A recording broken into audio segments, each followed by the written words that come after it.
বীরপুর গ্রামে আসলাম তার বাবা মার সাথে একটা ছোট্ট কুটিরে বসবাস করত। খুবই গরিব পরিবারের ছেলে আসলাম। তার অনেক বন্ধু শহরে কাজ করত, মোটামুটি ইনকাম করত। তাদের মধ্যে মারুফ ছিল তার খুব কাছের বন্ধু। ছুটিতে গ্রামে এসেছে মারুফ। একদিন নদীর ধারে ঘুরে বিকেলে বাড়ি ফিরছে। মারুফ বলল, চল তুইও আমার সাথে শহরে চল। এখানে পড়ে থেকে কি করবি? শহরে গিয়ে কোনো না কোনো কাজ ঠিক পেয়ে যাবি। ঠিক বলেছিস, তুই তো সবই জানিস। অনেক কষ্টে আমাদের সংসার চালাতে হয়। আরে সেই জন্যই তো বলছি, তুই ওখানে গিয়ে উপার্জন করলে তোর পরিবারটাও দাঁড়িয়ে যাবে। কালই আমি শহরে যাব, তুই আজ রাতেই সব গোছগাছ করে নে। ঠিক আছে মারুফ। পরদিন আসলাম তার সাথে শহরে চলে গেল। মারুফ তাকে এক জায়গায় ওয়াচম্যানের কাজ জোগাড় করে দেয়। জায়গাটা ছিল লাশ ঘর, শহরের একদম শেষের দিকে। কিরে ভাই, ভয় করবে না তো তোর? তাও আবার রাতে? না রে ভাই, আর অত ভয় টয় নেই। তাছাড়া মাইনেটাও তো বেশ ভালোই দিচ্ছে। 10 ঘন্টা কাজে 15,000 টাকা কে দেয় বল? ঠিক আছে, তাহলে তুই কাজ শুরু করে দে। আজ ছিল আসলামের কাজের প্রথম দিন।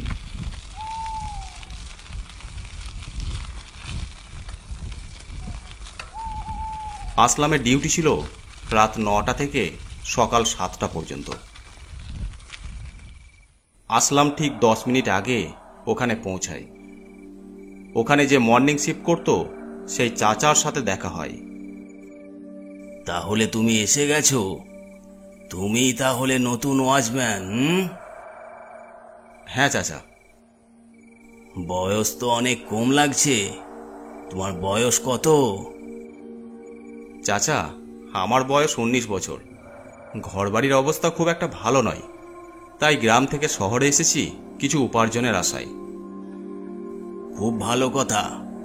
তবে তুমি এখানে নতুন, তাই তোমাকে কিছু বলতে চাই। তোমার ডিউটি কিন্তু লাশ ঘরের বাইরে, তাই শুধু বাইরেই নজর রাখবে। ভিতরে কি হচ্ছে না হচ্ছে, কোনো আওয়াজ আসছে কি না, সেসব দেখা তোমার কাজ নয়। সেসব দেখার জন্য ডিপার্টমেন্টের অনেক লোক আছে।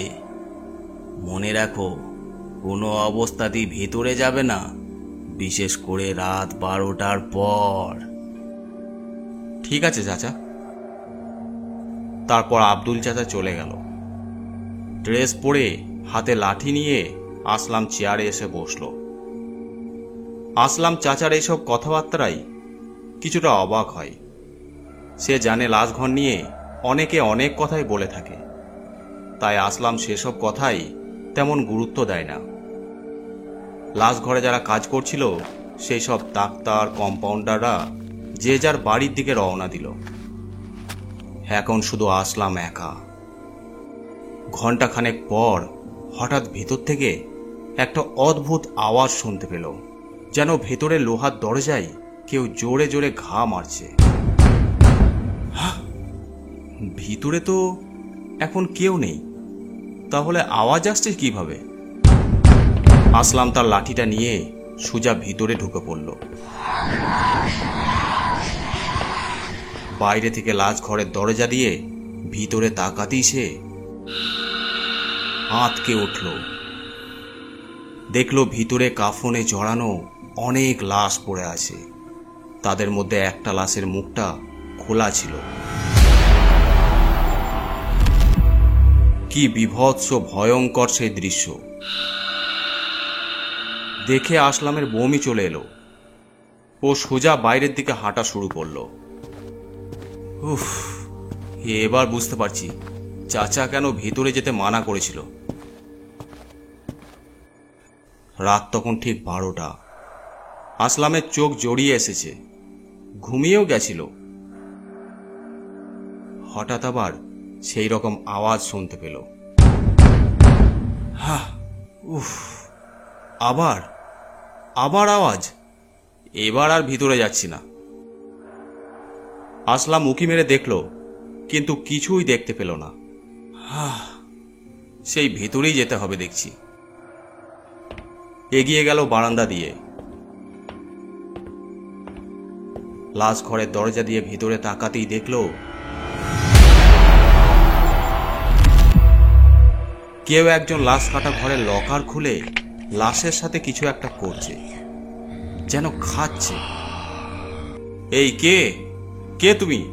কি করছো ভিতরে? কিন্তু সে কোনো উত্তর দিল না।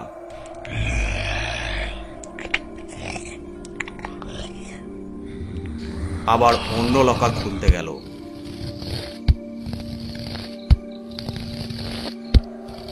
এই কে তুমি? শুনতে পাচ্ছ না? শুনতে পাচ্ছ না কি বলছি? দাঁড়াও।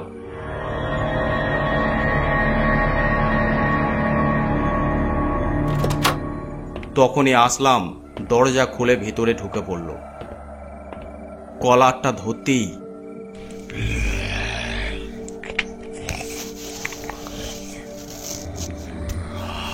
সে আসলামের দিকে তাকালো।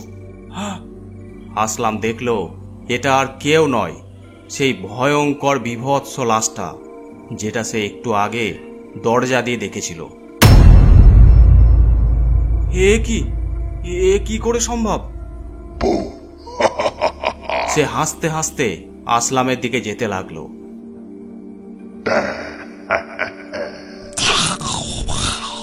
আসলাম তার প্রাণ বাঁচানোর জন্য পাশেই সার্জারি রুমের দিকে ছুটে গেল। ভিতর থেকে দরজা বন্ধ করে দিল। কাঁপতে কাঁপতে পকেট থেকে মোবাইল বের করে মারুফকে ফোন লাগায়। হ্যালো মারুফ, বাঁচা বাঁচা আমাকে, ও আমাকে মেরে ফেলবে, বাঁচা তাড়াতাড়ি। শান্ত হ, কি হয়েছে তোর সাথে? আমাকে খুলে বল। আসলাম তাকে সব খুলে বলল। তুই তুই তুই ওখানেই দাঁড়া, বেরোস না একদম, আমি এখনই যাচ্ছি। আসলাম ফোন রাখতেই কেউ দরজায় জোরে জোরে ধাক্কা মারতে লাগলো। আর সহ্য করতে পারছি না।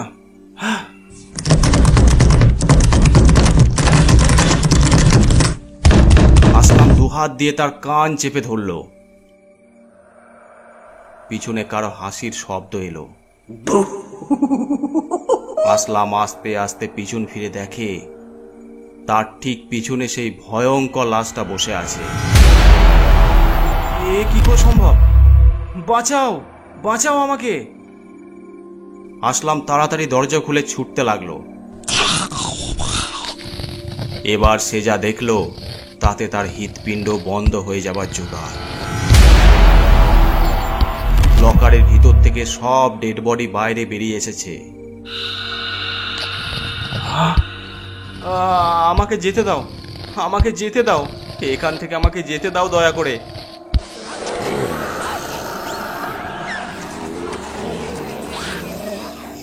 আসলাম পিছন ফিরে ছুটতে গেল, কিন্তু এবারও সেই ভয়ঙ্কর মূর্তিটা তার পিছনে দাঁড়িয়ে।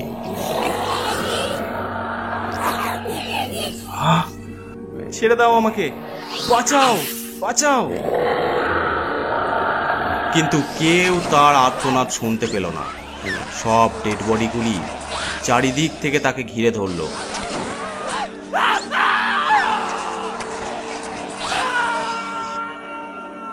আসলামের বন্ধু বাইক নিয়ে সেই লাশ ঘরের সামনে এসে পৌঁছায়।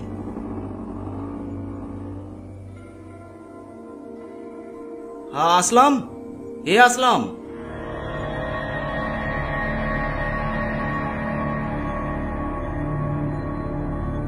ভিতরে ঢুকতেই দেখলো বারান্দায় অনেক কজন লোক গোল হয়ে দাঁড়িয়ে আছে। শুনছেন? এই যে শুনুন, আপনারা কি আমার বন্ধু আসলামকে দেখেছেন?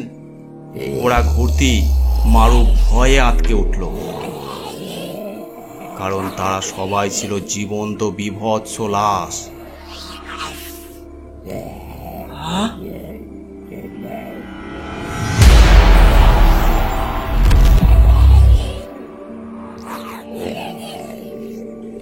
তারা এগিয়ে আসতেই দেখে আসলামের ক্ষত বিক্ষত লাশ ওখানেই নিচেতে পড়ে আছে।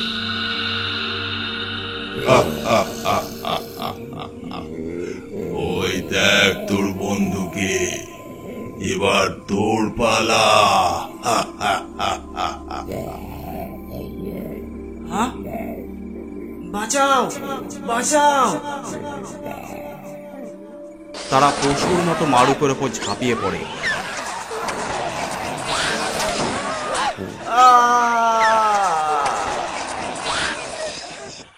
পরদিন সকালে ওখানে যারা কাজ করে তারা দেখলো সব লাশ ঠিক আছে। আরে, সেই নতুন ওয়াচম্যানটা কোথায় গেল? আর এটা কি করে হলো? সব লকার কে খুলে রেখেছে? ও একে একে সব লকার বন্ধ করছিল, আর তখনই একটা লকারের ভিতর দেখতে পেল দুটো নতুন লাশ। একটা আসলামের, অন্যটা তার বন্ধু। ডাক্তার সাহেব, ওই ওয়াচম্যান তো মারা গেছে। চাচা ডিউটি দিচ্ছে। কত করে বুঝিয়েছিলাম নতুন ছেলেটাকে, বলেছিলাম আমাদের কাজ লাশঘরের বাইরে, ভিতরে কি হচ্ছে না হচ্ছে সেসব দেখা আমাদের কাজ নয়। কিন্তু আজকালকার ছেলে আমাদের কথা শুনলে তো। তাহলে কি ছিল সেই লাশ কাটা ঘরের রহস্য? কেন অনেক ওয়াচম্যান কাজ করতে এসে এখানে নিজেদের প্রাণ হারিয়েছে? কি তার রহস্য? সেদিন আব্দুল চাচার কাছে ডিপার্টমেন্টের এক অজানা লোক এলো। বলল, আজকে আপনাকে এখানেই থাকতে হবে। আপনি তো জানেন নতুন ওয়াচম্যানের সাথে কি হয়েছে।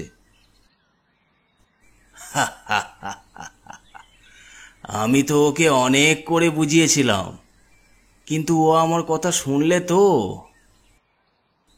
কিন্তু চাচা, আপনি তো এখানে অনেক বছর ধরে কাজ করছেন, আপনার সাথে তো কিছুই হয় নাই।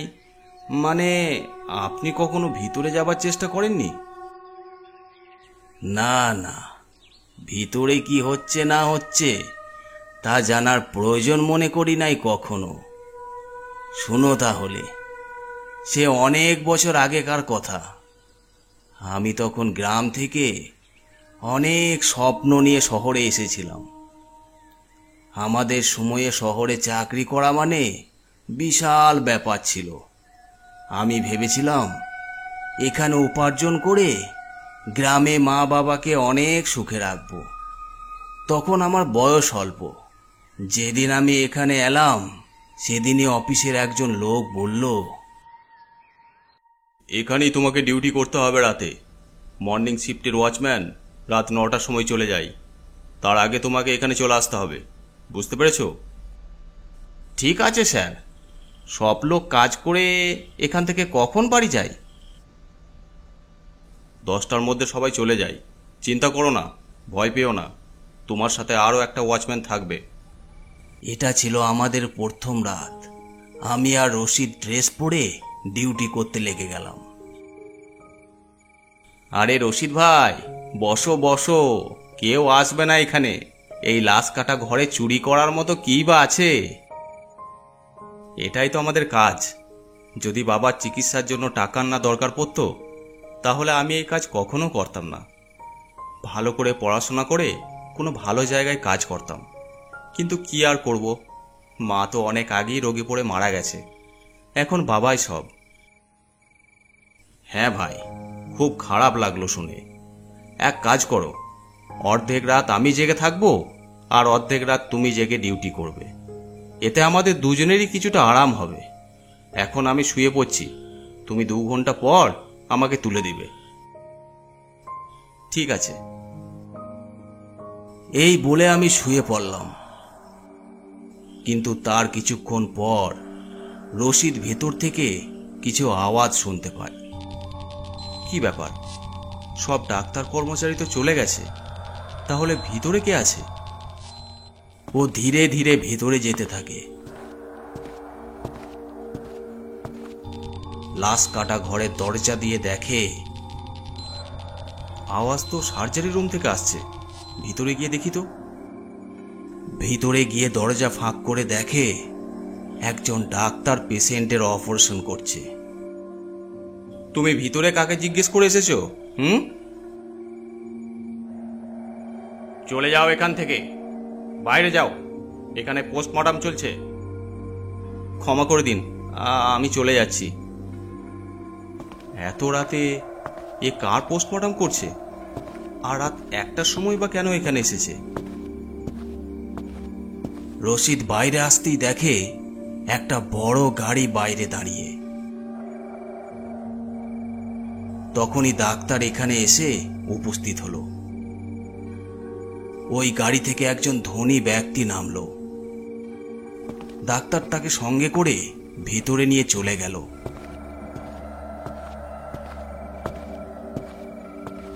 আব্দুল, উঠো উঠো আব্দুল। কি হলো, কি হলো? তোমাকে এত ভীত দেখাচ্ছে কেন? শোনো, আমার কথা কান দিয়ে শোনো। যখন তুমি ঘুমাচ্ছিলে তখন আমি ভেতর থেকে কিছু আওয়াজ পাই। আমি ভিতরে গিয়ে দেখি ডাক্তার কারো অপারেশন করছে। তারপর গাড়ি করে একজন এলো। ডাক্তার এসে তাকে ভিতরে নিয়ে গেছে। আমার এদের কাজকর্ম দেখে খুব অবাক লাগলো। তো আমি লুকিয়ে লুকিয়ে তাদের কথা শুনছিলাম। আমি শুনলাম ওই ব্যক্তি পাশের একটা বড় হাসপাতালের মালিক। এরা এখানে আসা অনেক পেশেন্টকে বড় বড় রোগের ভয় দেখিয়ে তাদেরকে অপারেশনের জন্য বলে থাকে। তারপর তাদেরকে বেহুশ করে ওই হাসপাতাল থেকে এখানে নিয়ে এসে তাদের কিডনি, হার্ট আরও সব অঙ্গ প্রত্যঙ্গ বের করে নেয়। কি বলছো এসব? হ্যাঁ, যদি পেশেন্ট বেঁচে যায় তো ঠিক আছে, আর না বাঁচলে বলে দেয় অপারেশন করতে গিয়ে মারা গেছে। আমাদের এসব পুলিশকে বলা দরকার, না জানি এরা এইভাবে কত মানুষের প্রাণ নিয়েছে। আরে দাঁড়াও, এসব কি বলছো তুমি রশিদ? এত তাড়াহুড়ো করো না। চিন্তা করে দেখো এরা কত বড় লোক। আমরা পুলিশকে সব কথা বললেও এরা কিন্তু বেশি দিন জেল খাটবে না। 2-3 দিনের মধ্যে ছাড় পেয়ে যাবে। আমরা গরিব মানুষ, একে তো এই চাকরি কত কষ্ট করে পেয়েছি, তার ওপর এদের সাথে টক্কর দিতে গেলে এরা আমাদের ছাড়বে না কিন্তু। আমি রশিদকে চুপ করার জন্য বললাম, যাতে আমাদের এই চাকরিটা না চলে যায়। রশিদ আমার কথা শুনে চুপ করে যায়। কিন্তু সেই সময় এটা বুঝতে পারি নাই যে আমি জীবনে চরম ভুল করতে যাচ্ছি। পরের রাতে নির্দিষ্ট সময়ে ডিউটি করছি। আরে কি ব্যাপার, রশিদ এখন এলো না কেন? ও তো আমার আগেই চলে আসে।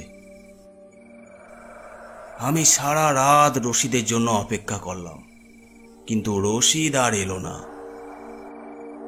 পরের দিন রাতে, ডাক্তার সাহেব, রশিদ কোথায় গেছে বলুন তো? কাল কাল রাতেও আসেনি, আবার আজকেও আসে নাই। ও ও তো গ্রামে গেছে। ও ওর মার শরীর খারাপ, এই জন্য। তুমি তোমার কাজ করো না, কাজ করো। আচ্ছা ঠিক আছে ডাক্তার সাহেব। ডাক্তার চলে গেল। কিন্তু রশিদ তো বলেছিল ওর মা মারা গেছে। কিছু গন্ডগোল তো অবশ্যই আছে। ওই রাতে সবাই চলে যাবার পর আমি ভিতরে যাই। আমার মন বলছিল ওখানে রশিদের ব্যাপারে কিছু না কিছু সূত্র তো পাবই।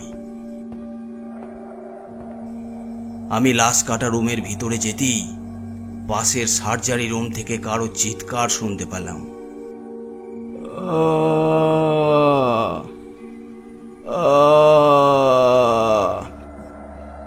ভিতরে ঢুকে দেখি রশিদ বেডে শুয়ে আছে। ওর অপারেশন করা হয়েছে, পেটে ব্যান্ডেজ করা আছে। রশিদ, এই রশিদ, এসব কি করে হলো? কে করেছে তোমার এই অবস্থা? রশিদ, আমি তোমাকে বলেছিলাম পুলিশকে বলে দিতে। কাল রাতে যখন আমি এখানে এসেছিলাম তখন ডাক্তার চোখে জল নিয়ে আমার কাছে আসে।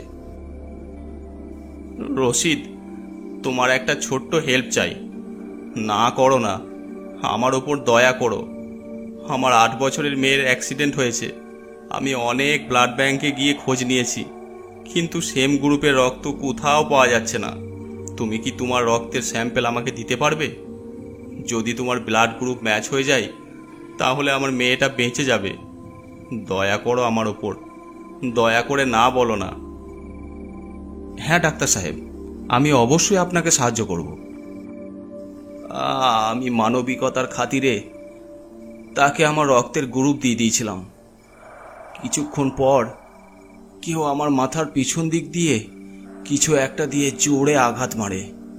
আমি মাটিতে পড়ে বেহুঁশ হয়ে যাই। যখন জ্ঞান ফিরে আসে তখন আমি সার্জারি রুমে ছিলাম। ওখানে হাসপাতালের মালিক আর ডাক্তার কথা বলছিল।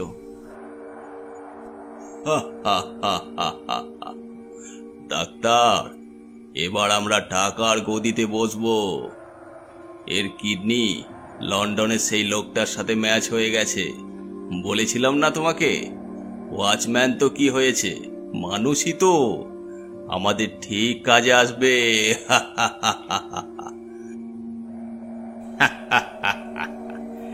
একদম ঠিক বলেছেন আপনি, কিন্তু এখন এর কি করব? এর তো এবার জ্ঞান ফিরে আসছে। আরে এক কাজ করো, একে আরো বেহুশের ইঞ্জেকশন দাও। লক্ষ্য রাখবে এ যেন এখান থেকে কোনোভাবে পালিয়ে না যায়, না হলে আমাদের কুকীর্তি সব ফাঁস হয়ে যাবে। একে কাল আর একটা অপারেশনের জন্য তৈরি করো। আমরা এর আর একটা কিডনি বের করে নেব, ডবল টাকা। আব্দুল, আমার খুব কষ্ট হচ্ছে, খুব ব্যথা করছে। আমি এখানে ইমানদারির সাথে চাকরি করেছি, আর তার বদলে আজ আমার এই অবস্থা। হ্যাঁ রশিদ, আমি কিছু করছি, তুমি চিন্তা করো না।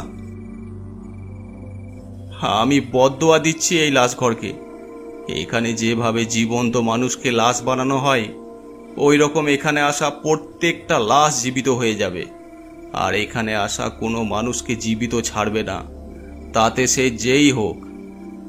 যদি তুমি সেদিন আমার কথা শুনতে আব্দুল, তাহলে আজ আর এই অবস্থা হতো না। এরকম কখনোই হতো না আব্দুল।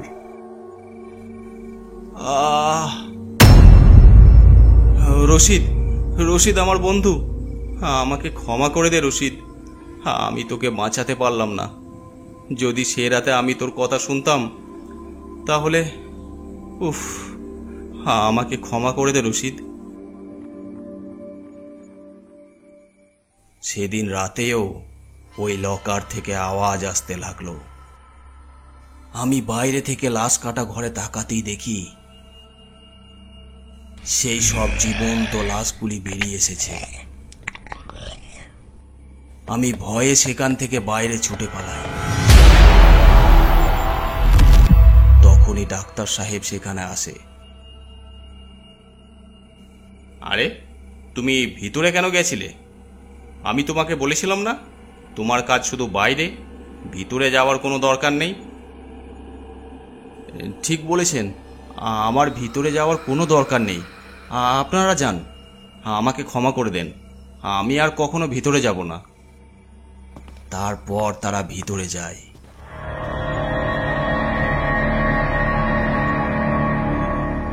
আর খানিক পরেই ওদের চিৎকার শুনতে পায়।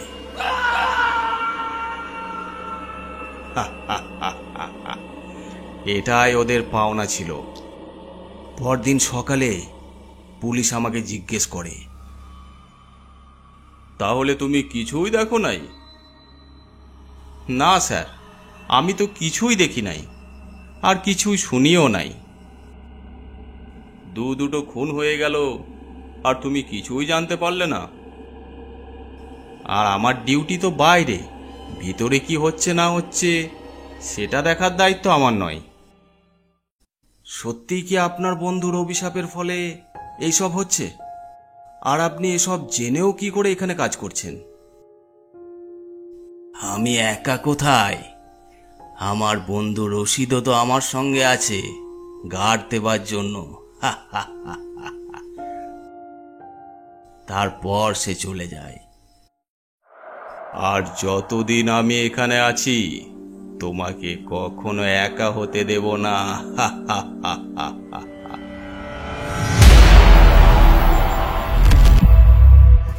আজকের গল্পটি আপনাদের কেমন লাগলো অবশ্যই কমেন্ট করে জানাবেন। আর যদি ভালো লেগে থাকে অবশ্যই চ্যানেলটি সাবস্ক্রাইব করে দেবেন। আর আপনারা যারা গল্প পাঠাতে চান আমাদের ফেসবুক পেজে ইনবক্স করে পাঠাতে পারেন অথবা আমাদেরকে মেল করতে পারেন। এছাড়াও আমাদের ইনস্টাগ্রাম আইডি আছে, আপনারা ফলো করে নিতে পারেন। সব কিছুর লিঙ্ক ডিসক্রিপশন বক্সে দেওয়া আছে।